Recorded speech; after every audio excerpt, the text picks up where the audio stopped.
ಯಾಕೆಂದರೆ ಉಪನಿಷತ್ತು ಈ ಶಬ್ದದ ನಿಜವಾದ ಅರ್ಥವನ್ನೇ ಮರೆತು ಬಿಟ್ಟಿದ್ದೇವೆ ನಾವು. ಉಪನಿಷತ್ತು ಅಂದರೆ ಸಾಮಾನ್ಯ ಜನರು ಏನು ಹೇಳೋದು ಗೊತ್ತುಂಟ? ಸಾಮಾನ್ಯ ಜನರು ಯಾಕೆ ಉಪನಿಷತ್ತುಗಳಿಗೆ ವ್ಯಾಖ್ಯಾನ ಬರದ ಮಂದಿಯೇ ಉಪನಿಷತ್ತು ಅನ್ನೋದನ್ನು ಸರಿಯಾಗಿ ಅರ್ಥ ಮಾಡಿಕೊಂಡಿಲ್ಲ. ಬಹಳ ಜನ ಶಬ್ದದ ಅರ್ಥವನ್ನೇ ಮಾಡಿಕೊಂಡಿಲ್ಲ. ಉಪ ಅಂದರೆ ಸಾಮಾನ್ಯವಾಗಿ ಎಲ್ಲರೂ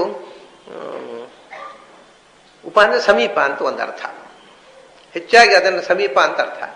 ಇಲ್ಲ ಅಂದ್ರೆ ಇನ್ನೊಂದು ಅರ್ಥ ಏನು ಅಂದರೆ ಸಬಾರ್ಡಿನೇಟು ಅಂತ. ಈಗ ಸಂಪಾದಕ ಉಪಸಂಪಾದಕ ಅಂದರೆ ಅವನು ಸಂಪಾದಕನಿಗೆ ಸಬಾರ್ಡಿನೇಟ್ ಅವ.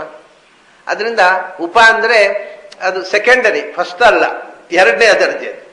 ಅದು ಒಂದೋ ಸಬಾರ್ಡಿನೇಟು ಅನ್ನುವ ಅರ್ಥ. ಉಪನದಿ ಅಂತೇವೆ, ಮಹಾನದಿಗೆ ಸೇರುವ, ಇದು ಒಂದು ಅರ್ಥ. ಮತ್ತೊಂದು ಉಪ ಅಂದರೆ ಸಮೀಪಕ್ಕೆ, ಉಪಗಮನ ಅಂದರೆ ಹತ್ತಿರ ಹೋಗುವುದು. ಅದರಿಂದ ಅದನ್ನ ಉಪನಿಷತ್ತು ಅಂದರೆ ಹತ್ತಿರಕ್ಕೆ ಕೊಂಡೊಯ್ಯುವ ಗ್ರಂಥ ಅಂತ ಸಾಮಾನ್ಯವಾಗಿ ಎಲ್ಲರೂ ಅರ್ಥ ಮಾಡ್ತಾರೆ. ಇದು ಈ ಹತ್ತಿರಕ್ಕೆ ಕೊಂಡೊಯ್ಯುವ ಗ್ರಂಥ ಅಂತ ಉಪನಿಷತ್ತಿಗೆ ಯಾವಾಗ ಅರ್ಥ ಮಾಡಿ ಪ್ರಾರಂಭ ಆಯಿತೋ ಆವಾಗಲೇ ಸಂಸ್ಕೃತ ಭಾಷೆಯ ಅಧಪತನ ಪ್ರಾರಂಭ ಆಗಿ ಹೋಗಿತ್ತು. ಸಂಸ್ಕೃತ ಭಾಷೆಯ ಸ್ಪಿರಿಟ್ ಅನ್ನು ಮರೆತ ಸಂಸ್ಕೃತ ಪಂಡಿತರು ಹಾಗೆ ಅರ್ಥ ಮಾಡಲಿಕ್ಕೆ ಶುರು ಮಾಡಿದರು. ದೊಡ್ಡ ದೊಡ್ಡ ವಿದ್ವಾಂಸರು ಹಾಗೆ ಮಾಡಿದ್ದಾರೆ. ಯಾಕೆಂದರೆ ಉಪ ಅನ್ನುವ ಶಬ್ದಕ್ಕೆ ಹತ್ತಿರ ಅನ್ನೋದು ನಿಜವಾದ ಅರ್ಥ ಅಲ್ಲ, ಅದು ಮತ್ತೆ ಬಂದ ಅರ್ಥ. ಉಪ ಅಂದರೆ ಹತ್ತಿರ ಅಲ್ಲ, ಮತ್ತೆ ಉಪ ಅಂದರೆ ಎತ್ತರ. ಇದನ್ನು ಮರೆತೇ ಬಿಟ್ರು ಸಂಸ್ಕೃತ ಪಂಡಿತರು. ಉಪ ಅಂದರೆ ಎತ್ತರ ಅನ್ನುವ ಅರ್ಥವನ್ನು ಪೂರ್ಣವಾಗಿ ಮರೆತು ಬಿಟ್ರು. ಆದರೆ ನೀವು ಪ್ರಪಂಚದ ಎಲ್ಲ ಭಾಷೆಗಳನ್ನು ನೋಡಿದರೆ ಉಪ ಅನ್ನುವುದರ ನಿಜವಾದ ಅರ್ಥ ತಿಳಿಯುತ್ತೆ ನಮಗೆ. ಉಪ ಅನ್ನೋದು ಇಡೀ ಪ್ರಪಂಚದಲ್ಲಿ ಹತ್ತಿರ ಅನ್ನುವ ಅರ್ಥದಲ್ಲಿರುವುದಲ್ಲ, ಎತ್ತರ ಅನ್ನುವ ಅರ್ಥದಲ್ಲಿರುವುದು ಈ ಶಬ್ದ. ಪ್ರಪಂಚದ ಎಲ್ಲ ಪ್ರಮುಖ ಭಾಷೆಗಳಲ್ಲೂ ಈ ಶಬ್ದ ಇದೆ.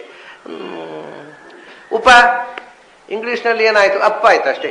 UP ಉಪ್ಪು ಅಂತ ಹೇಳಬೇಕಿತ್ತು, ಅಪ್ಪು ಅಂತ ಹೇಳಿದ್ರು ಅಷ್ಟೇ. ಏನೋ ಉಚ್ಚಾರ ಕೆಟ್ಟದಾಗಿ ಉಚ್ಚಾರ ಮಾಡಿದ್ರೆ ಇಂಗ್ಲಿಷ್ ಆಗುತ್ತೆ ಅಷ್ಟೇ. ಒಳ್ಳೆಯ ಶಬ್ದವನ್ನು ಕೆಟ್ಟದಾಗಿ ಉಚ್ಚಾರ ಮಾಡಿಬಿಟ್ರೆ ಅದು ಇಂಗ್ಲಿಷು.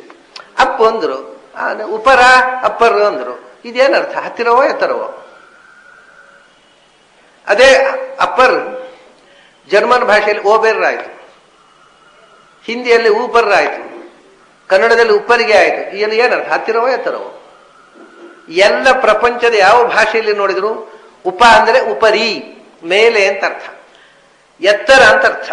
ಅದರಿಂದ ಎಂಥ ಸುಂದರವಾದ ಹೆಸರಿಟ್ರಿ ಆ ಗ್ರಂಥಕ್ಕೆ. ಉಪನಿಷತ್ತು ಅಂದರೆ ನಮ್ಮನ್ನ ಎತ್ತರಕ್ಕೆ ಕೊಂಡೊಯ್ಯುವ ಗ್ರಂಥ. ಹಾಗಾದ್ರೆ ಉಪನಿಷತ್ತು ಎಲ್ಲಿ ಓದಬೇಕು? ಉಪರಿಗೆ ಮೇಲೆ ಓದಬೇಕು, ಕೆಳಗೆ ಓದಬಾರ್ದು, ಎತ್ತರಕ್ಕೆ ಕೊಂಡು ಹೋಗ್ಬೇಕಲ್ಲ.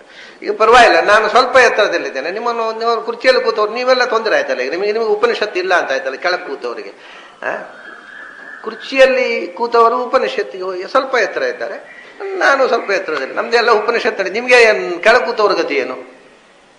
ಉಪನಿಷತ್ತು ಅಂದರೆ ಕುರ್ಚಿಯಲ್ಲಿ ಕೂತವ್ರು ಎತ್ತರಕ್ಕೆ ಹೋಗೋಲ್ಲ. ಕೆಲವೊಮ್ಮೆ ಕೆಳಗೆ ಕೂತವರಿಗಿಂತಲೂ ಕೆಳಗಿರ್ತಾರೆ ಅವರು ಬೌದ್ಧಿಕವಾಗಿ.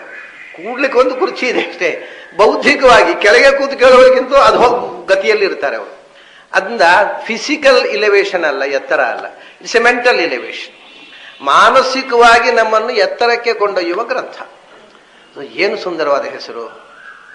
ಯಾವುದು ನಮ್ಮನ್ನು ಮಾನಸಿಕವಾಗಿ ಅಪ್ಲಿಫ್ಟ್ ಮಾಡುತ್ತೆ ಅಂಥ ಥಾಟ್ಸ್ ಅನ್ನು ಕೊಡ್ತಕ್ಕಂಥ ಗ್ರಂಥ ಅದು ಉಪನಿಷತ್ತು. ಸೊ ಉಪ ಅಂದರೆ ಹತ್ತಿರ ಅಲ್ಲ, ಎತ್ತರ. ಯಾಕೆಂದ್ರೆ ತುಂಬಾ ತಮಾಷೆ ಅಂದರೆ ಇಂಥ ತುಂಬಾ ಶಬ್ದ ಇದೆ ನೋಡಿ ಬಳಕೆಯಲ್ಲಿರೋದು. ನಾನು ಅನೇಕ ಬಾರಿ ಹೇಳ್ತಾ ಇರ್ತೇನೆ, ಅದನ್ನು ಪದೇ ಪದೇ ಹೇಳಬೇಕು ಜನರಿಗೆ, ಇಲ್ಲದ್ರೆ ಗೊತ್ತಾಗಲ್ಲ, ಮರೆತು ಹೋಗುತ್ತೆ. ಉಪನಯನ ಅಂತಾರೆ. ಉಪನಯನ ಅಂದರೆ ಏನು ಅರ್ಥ ಹೇಳ್ತಾರೆ ಗೊತ್ತಾ? ಉಪನಯನ ಅಂದರೆ ಉಪನಯನ ಹತ್ತಿರಕ್ಕೆ ಕರ್ಕೊಂಡು ಹೋಗೋದು ಅಂತ. ಯಾರ ಹತ್ತಿರಕ್ಕೆ? ಗುರುಗಳ ಹತ್ತಿರಕ್ಕೆ, ಗುರುಕುಲಕ್ಕೆ ವಿದ್ಯಾರ್ಥಿಯನ್ನು ಕರ್ಕೊಂಡು ಹೋಗೋದು ಅಂತ ಅಲ್ಲ. ಆ ಹುಡುಗನನ್ನ ಅಲ್ಲಿವರೆಗೆ ಅದು ಉಪನಯನ ಅಂದರೆ ಇನ್ನು ಮುಂದೆ ನಾನು ಜ್ಞಾನದ ದಾರಿಯಲ್ಲಿ ಮುಂದುವರಿಯುತ್ತೇನೆ ಅನ್ನುವ ದೀಕ್ಷೆ ಅದು. It's A commitment.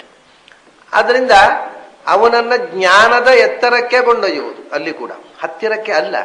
ಹತ್ತಿರಕ್ಕೆ ಕೊಂಡೊಯ್ಯುವುದಾದರೆ ಉಪನಯನ ಮಾತ್ರ ಯಾಕೆ? ಉಪನಯನ ಮದುವೆ ಯಾಕಲ್ಲ? ಅದು ಉಪನಯನ. ಹುಡುಗನ ಹತ್ತಿರಕ್ಕೆ ಹುಡುಗಿಯನ್ನು, ಹುಡುಗಿ ಹತ್ತಿರಕ್ಕೆ ಹುಡುಗನನ್ನು ಕೊಂಡು ಹೋಗೋದು. ಅಯ್ಯೋ ಬೆಸ್ಟ್ ಉಪನಯನ ಅದು. ಈ ಉಪನಯನಕ್ಕಿಂತಲೂ ಫಸ್ಟ್ ಕ್ಲಾಸ್ ಉಪನಯನ ಅದು. ಮದುವೆ ಏನು? ಮದುವೆ ಅಲ್ಲ, ಉಪನಯನ. ಹತ್ತಿರಕ್ಕೆ ಕೊಂಡೊಯ್ಯುವುದು ಅಂದರೆ ನಿಜವಾಗಿ ಹತ್ತಿರ, ಮದುವೆ ಹತ್ತಿರ ಅಲ್ಲ. ಉಪನಯನವೂ ಹತ್ತಿರ ಅಲ್ಲ, ಎತ್ತರಕ್ಕೆ ಕೊಂಡೊಯ್ದು. ಮತ್ತೆ ಇನ್ನೊಂದೇನು ಗೊತ್ತುಂಟಾ, ಇದು ಒಂದೇ ಅರ್ಥ ಯಾಕೆ ಬಂತು ಗೊತ್ತುಂಟಾ, ನಾವು ಎಷ್ಟು ಎತ್ತರಕ್ಕೆ ಹೋಗ್ತೇವೋ ಅಷ್ಟು ದೇವರ ಹತ್ತಿರಕ್ಕೆ ಹೋಗ್ತೇವೆ. ಅದರಿಂದ ಎತ್ತರ ಈಸ್ ಈಕ್ವಲ್ ಟು ಹತ್ತಿರ ಆಯ್ತು ಅಷ್ಟೇ. ಎಷ್ಟು ನಾವು ಮಾನಸಿಕವಾಗಿ ಎತ್ತರಕ್ಕೆ ಹೋಗ್ತೇವೋ ಅಷ್ಟು ಹತ್ತಿರ ಆಗ್ತೇವೆ. ಆದರೆ ಫಿಸಿಕಲ್ ಆಗಿ ಹತ್ತಿರ ಬಂದಾಗ ಮಾನಸಿಕವಾಗಿ ಹತ್ತಿರ ಆಗ್ತೇವೆ ಅಂತ ಏನೋ ಗ್ಯಾರಂಟಿ ಇಲ್ಲ. ಅದರಿಂದ ಮದುವೆಯಿಂದ ದೇಹ ಹತ್ತಿರ ಆಗ್ಬಹುದು, ಮನಸ್ಸು ದೂರ ಹೋಗಬಹುದು. ಅದನ್ನ ಮದುವೆ ಉಪನಯನ ಅಲ್ಲ, ಆದರೆ ಅಧ್ಯಯನ ಉಪನಯನ ಹೌದು. ಯಾಕೆಂದ್ರೆ ನಮ್ಮನ್ನು ಎತ್ತರಕ್ಕೆ ಕೊಂಡೊಯ್ಯುತ್ತದೆ. ನಾವು ಎಷ್ಟು ಎತ್ತರಕ್ಕೆ ಹೋದೆವೋ ಅಷ್ಟು ದೇವರಿಗೆ ಹತ್ತಿರ ಆಗ್ತೇವೆ. ಇದು ಯಾಕೆಂದ್ರೆ ದೇವರಿಗೆ ಹೆಸರೇ ಊರ್ಧ್ವ ಮೂಲಂ ಮಧ ಶಾಖಂ, ಊರ್ಧ್ವ ಅಂತ ಮೇಲೆ ಇರುವವ ಅಂತ. ನಾವು ಸಾಮಾನ್ಯ ದೇವರು ಎಲ್ಲ ಕಡೆ ಇದ್ದರೂ ಕೂಡ ಅವನು ಎತ್ತರದಲ್ಲಿ ಇರುವವ ಅನ್ನೋ ಕಾನ್ಸೆಪ್ಟ್ ನಮಗೆ ಯಾವಾಗಲೂ ನಮಗೆ ಸುಪ್ತ ಪ್ರಜ್ಞೆಯಲ್ಲಿ ಕೂಡ ಇರತಕ್ಕಂಥ. ಅದನ್ನು ಯಾವಾಗಲೂ ದೇವರ ಬಗ್ಗೆ ಉಲ್ಲೇಖ ಮಾಡುವಾಗ ದೇವರಿಗೇ ಗೊತ್ತು ಅಂತ. ಇಲ್ಲಿಯೂ ಇದ್ದಾನಲ್ಲ ದೇವರು, ಆ ದೇವರಿಗೆ ಗೊತ್ತು ಅಂತ ಹೀಗೆ ಕೈ ಮಾಡೋಲ್ಲ. ಅಂದ್ರೆ ಅದು ಇಟ್ ಇಸ್ ಎಬವ್ ಆಲ್, ಎಲ್ಲಕ್ಕಿಂತ ದೊಡ್ಡ ವಸ್ತು ಅನ್ನೋ ಫೀಲಿಂಗು ಅದು ಸುಪ್ತ ಪ್ರಜ್ಞೆಯಲ್ಲಿದೆ. ನಮಗೆ ಗೊತ್ತಿಲ್ಲದೇನೆ ಕೈ ಮೇಲೆ ಹೋಗುತ್ತೆ ದೇವರು ಅಂತ ಹೇಳಿದಾಗ. ಹಾಗಾಗಿ ಉಪ ಅಂದರೆ ಉಪರಿ, ಊಪರ್ ನಿಷಾದಯತಿ, ನಮ್ಮನ್ನು ಎತ್ತರಕ್ಕೆ ಒಯ್ದು ಕೂಡಿಸುವಂತಹ ಗ್ರಂಥ. ಬೌದ್ಧಿಕವಾಗಿ ನಮ್ಮನ್ನು ಇಲಿವೇಟೆಡ್ ಮಾಡ್ತಕ್ಕಂಥದ್ದು. ಆ ಮೆಂಟಲ್ ಇಲಿವೇಶನ್ನಿಗೆ ಉಪನಿಷತ್ತಿಗಿಂತ ಶ್ರೇಷ್ಠವಾದ ಇನ್ನೊಂದು ಟೆಕ್ಸ್ಟ್ ಇಲ್ಲ. ಯಾಕೆಂದ್ರೆ ನಮ್ಮಲ್ಲಿ ಅಧ್ಯಾತ್ಮದ ಚಿಂತನೆಗೆ ಮೂಲ ಗ್ರಂಥ ವೇದಗಳು ಅಂತ ಹೇಳಿದರು ಪ್ರಾಚೀನರು. ವೇದಗಳ ಕ್ರೀಮು ಬ್ರಾಹ್ಮಣಗಳು ಅಂತಿವೆ. ವೇದ ಟೆಕ್ಸ್ಟ್ ಸಂಹಿತ, ಆಮೇಲೆ ಬ್ರಾಹ್ಮಣ, ಆಮೇಲೆ ಅರಣ್ಯಕ, ಆಮೇಲೆ ಉಪನಿಷತ್ತು ಅಂತ 4 ವಿಭಾಗ ಮಾಡ್ತಾರೆ ವೇದಿಕ್ ಲಿಟ್ರೇಚರ್ನ.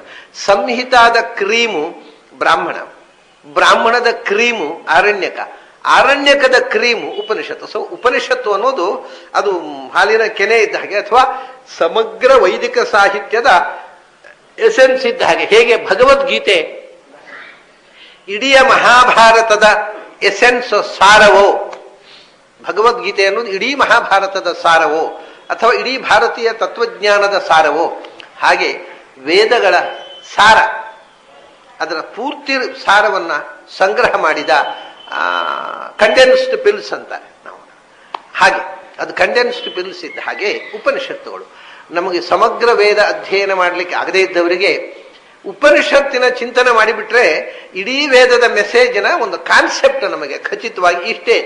ಇಂಡಿಯನ್ ಫಿಲಾಸಫಿ ಅಂದ್ರೆ ಏನು ಅಂತ ಅದಕ್ಕೋಸ್ಕರ ನೋಡಿ, ಎಲ್ಲ ಆಚಾರ್ಯ ಪುರುಷರುಗಳು ಕೂಡ ಹೆಚ್ಚಿನವರು ಅವರು ಉಪನಿಷತ್ತಿಗೆ ವ್ಯಾಖ್ಯಾನ ಮಾಡದೆ ತಮ್ಮ ಮತ ಸ್ಥಾಪನೆ ಮಾಡುವುದಿಲ್ಲ.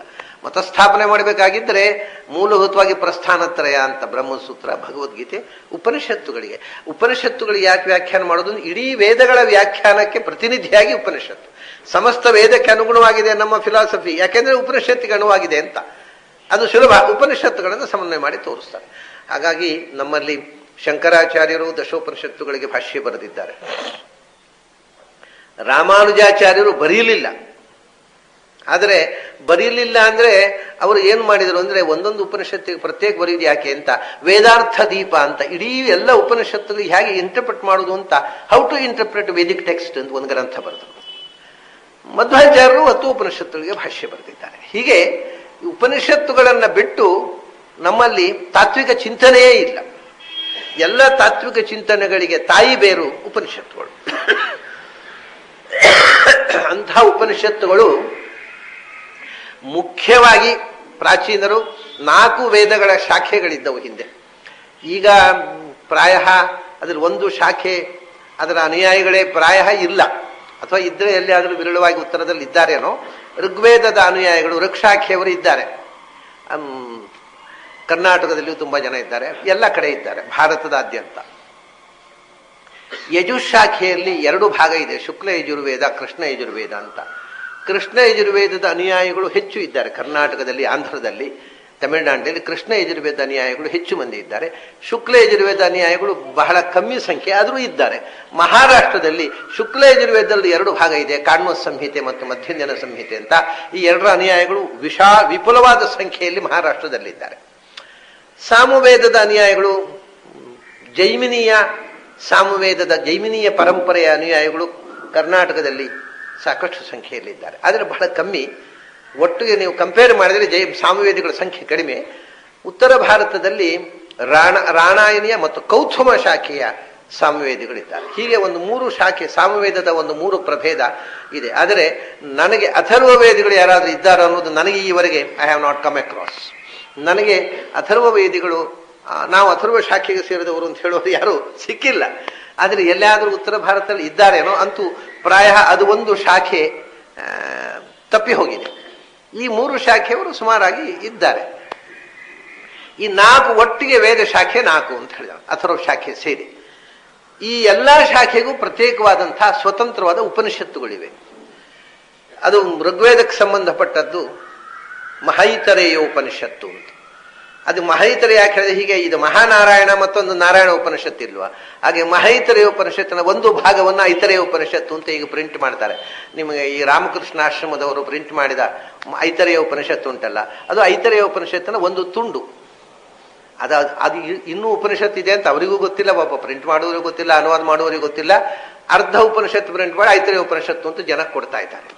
ಅದು ದೊಡ್ಡ ಉಪನಿಷತ್ತು. ಅದರ ಒಂದು ಮಧ್ಯದ ನಡುವಿನ ಒಂದು ಅಧ್ಯಾಯ ಅದನ್ನು ಕೊಡ್ತಾ ಇದ್ದಾರೆ. ಅಂದರೆ ಅದರಲ್ಲಿ ಮೂಲಭೂತವಾಗಿ 2 ಉಪನಿಷತ್ತಿದೆ. ಮೊದಲು ಆತ್ಮೋಪನಿಷತ್ತು, ಆಮೇಲೆ ಸಂಹಿತೋಪನಿಷತ್ತು ಅಂತ 2 ಉಪನಿಷತ್ತು ಸೇರಿ ಮಹೈತರೇಯ ಉಪನಿಷತ್ತು. ಆ ಸಂಹಿತೋಪನಿಷತ್ತು ಪ್ರಾರಂಭ ಆಗುವ ಮುಂಚೆ ಆತ್ಮೋಪನಿಷತ್ತಿನ ಕೊನೆಯ ಒಂದು ಅಧ್ಯಾಯವನ್ನು ಐತರೇಯ ಉಪನಿಷತ್ತು ಅಂತ ಪ್ರಿಂಟ್ ಮಾಡ್ತಾ ಇದ್ದಾರೆ. ಇಡೀ ಐತರೇಯ ಉಪನಿಷತ್ತು ಬಹಳ ದೊಡ್ಡ ಗ್ರಂಥ, ಗೊತ್ತಿಲ್ಲ, ಅದನ್ನು ಎಲ್ಲ ಕಳ್ಕೊಂಡು ಬಿಟ್ಟಿದ್ದಾರೆ. ಒಂದು ಸಣ್ಣ ಭಾಗವನ್ನು ಐತರೇಯ ಉಪನಿಷತ್ತು ಪ್ರಿಂಟ್ ಮಾಡ್ತಾರೆ. ಇವೆಲ್ಲ ಹೀಗೆ ಉಪನಿಷತ್ತಿನ ಬಗ್ಗೆ ಗೊತ್ತಿಲ್ಲದೆ ಇದ್ದವರು ಉಪನಿಷತ್ತನ್ನ ಪ್ರೀಚ್ ಮಾಡಲಿಕ್ಕೆ ಶುರು ಮಾಡಿದ್ದರಿಂದ ತೊಂದರೆ ಆಗಿರೋದು ಸಮಾಜಕ್ಕೆ. ಉಪನಿಷತ್ತು ಎಷ್ಟು ಅಂತಲೂ ಗೊತ್ತಿಲ್ಲ, ಅದರ ಅನುವಾದ ಮಾಡಿ ಕೊಡ್ತಾರೆ ಜನಕ್ಕೆ. ಇದು ಇಂಥದೇ ನಮ್ಮ ದೇಶದಲ್ಲಿ. ಏನು ಗೊತ್ತಾ, ನಮಗೆ ಸ್ವಾತಂತ್ರ್ಯ ಬಂದಿದೆ, ಆದ್ದರಿಂದ ನಮಗೆ ಗೊತ್ತಿಲ್ಲದೆ ಇದ್ದ ವಿಷಯದ ಬಗ್ಗೆ ಮಾತಾಡುವ ಸ್ವಾತಂತ್ರ್ಯವೂ ಬಂದುಬಿಟ್ಟಿದೆ. ಅದೇ ದೊಡ್ಡ ಸಮಸ್ಯೆ ಆಗಿರೋದು.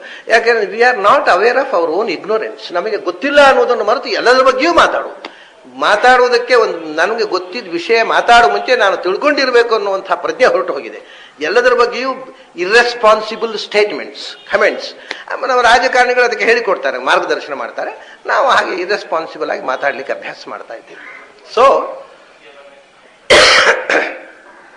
ಮಹೈತರೇಯ ಉಪನಿಷತ್ತು ಅಂತ ಒಂದು, ಇದು ಋಗ್ವೇದಕ್ಕೆ ಸಂಬಂಧಪಟ್ಟ ಬಹಳ ಉಪಾಸನೆಯ ಮರ್ಮಗಳನ್ನ, ಅತ್ಯಂತ ಸೂಕ್ಷ್ಮಾತಿ ಸೂಕ್ಷ್ಮ ಮರ್ಮಗಳನ್ನು ವಿವರಿಸುವ ಬಹಳ ಮಹತ್ವದ ಉಪನಿಷತ್ತು ಮತ್ತು ಅತ್ಯಂತ ಕ್ಲಿಷ್ಟವಾದ ಉಪಾಸನೆಗಳನ್ನು ಹೇಳುವಂತಹ ಉಪನಿಷತ್ತು.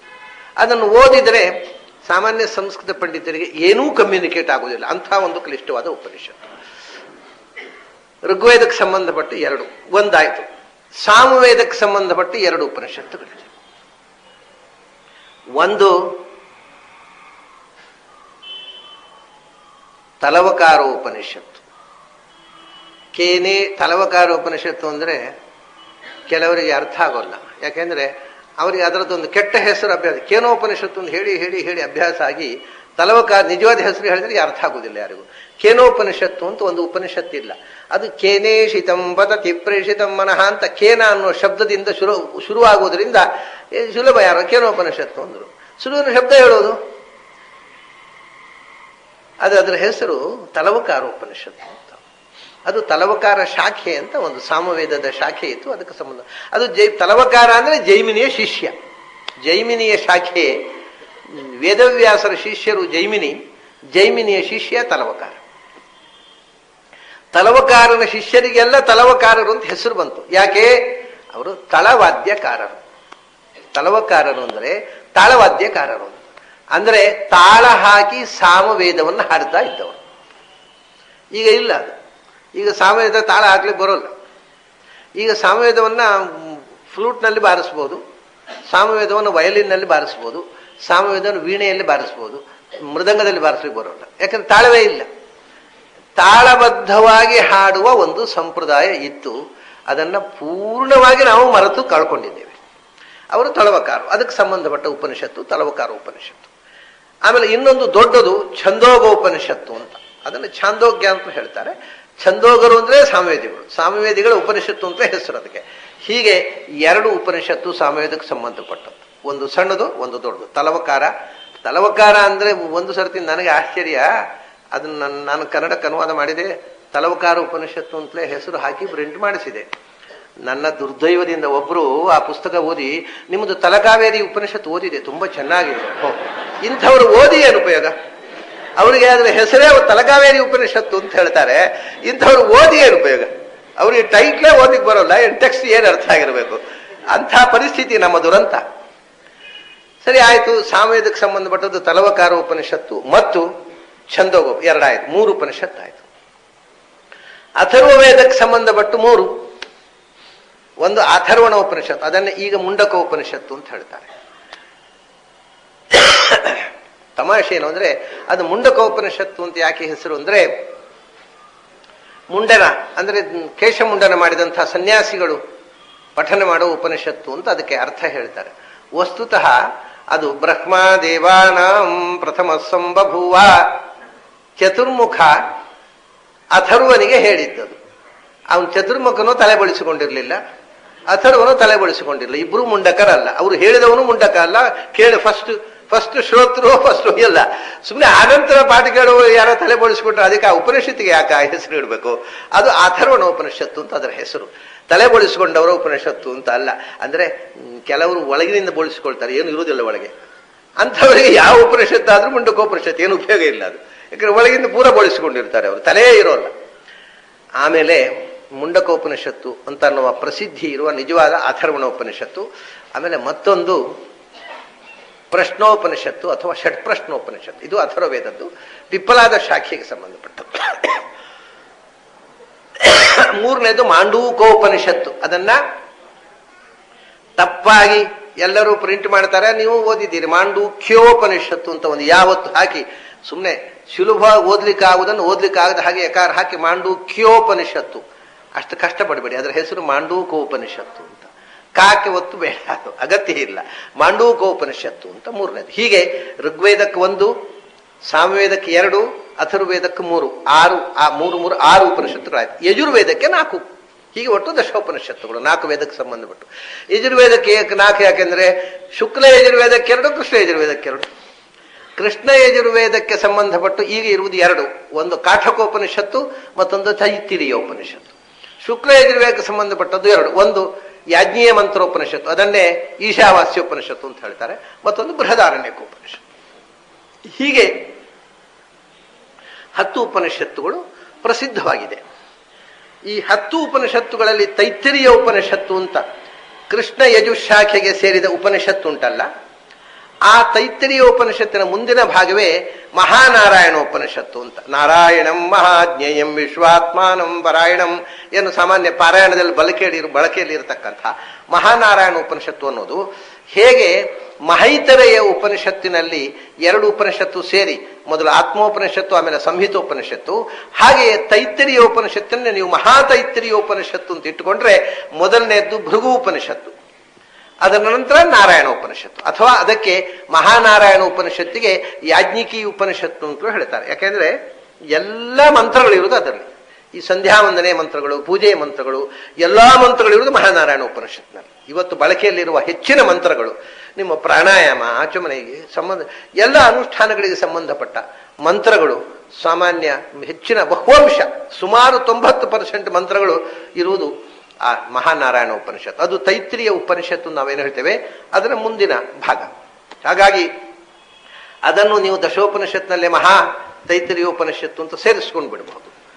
ಅದಾದ ಮೇಲೆ ಮತ್ತೆ ಸುಮಾರು ಉಪನಿಷತ್ತುಗಳಿವೆ, ಅದನ್ನ 10ರಲ್ಲಿ ಸೇರಿಸಿಕೊಳ್ಳಿಲ್ಲ. ಅದರ ಪ್ರಾಚೀನರು ಬಹಳ ಮುಖ್ಯವಾಗಿ ಪರಿಗ್ರಹಣೆ ಮಾಡಿರತಕ್ಕಂಥ ಉಪನಿಷತ್ತು ಮಾಂತ್ರಿಕ ಉಪನಿಷತ್ತು ಅಂತಿದೆ, ಸುಬಾಲ ಉಪನಿಷತ್ತು ಅಂತಿದೆ, ಶ್ವೇತಾಶ್ವತರ ಉಪನಿಷತ್ತು ಅಂತಿದೆ, ಅಥರ್ವಶಿರ ಉಪನಿಷತ್ತು ಅಂತಿದೆ, ಆಮೇಲೆ ಇದು ನಾರಾಯಣ ಉಪನಿಷತ್ತು. ಇವೆಲ್ಲ ಆಮೇಲೆ ಹೆಚ್ಚು ಪ್ರಾಚೀನರು ಕೋಟ್ ಮಾಡಿರತಕ್ಕ ಪ್ರಮುಖವಾದ 10ರಲ್ಲಿ ಸೇರದ ಉಪನಿಷತ್ತುಗಳು ಕೆಲವು. ಅಂಥ ಈ 10 ಉಪನಿಷತ್ತುಗಳು ಪ್ರಸಿದ್ಧವಾದ 10 ಉಪನಿಷತ್ತುಗಳಲ್ಲಿ ಸೇರದ, ಆದರೆ ಪ್ರಾಚೀನರು ಮಹತ್ವದ ಉಪನಿಷತ್ತು ಎಂದು ಪರಿಗಣಿಸಿದ ಒಂದು ಚಿಕ್ಕ ಉಪನಿಷತ್ತನ್ನ ಇವತ್ತು ನಾವು ನೋಡಲಿಕ್ಕೆ ಆಯ್ಕೆ ಮಾಡಿದ್ದೇವೆ. ಇದನ್ನ ನಾನು ನೋಡಿಲ್ಲ ಏನು ಹೆಸರು ಹಾಕಿದ್ದಾರೆ ಅಂತ.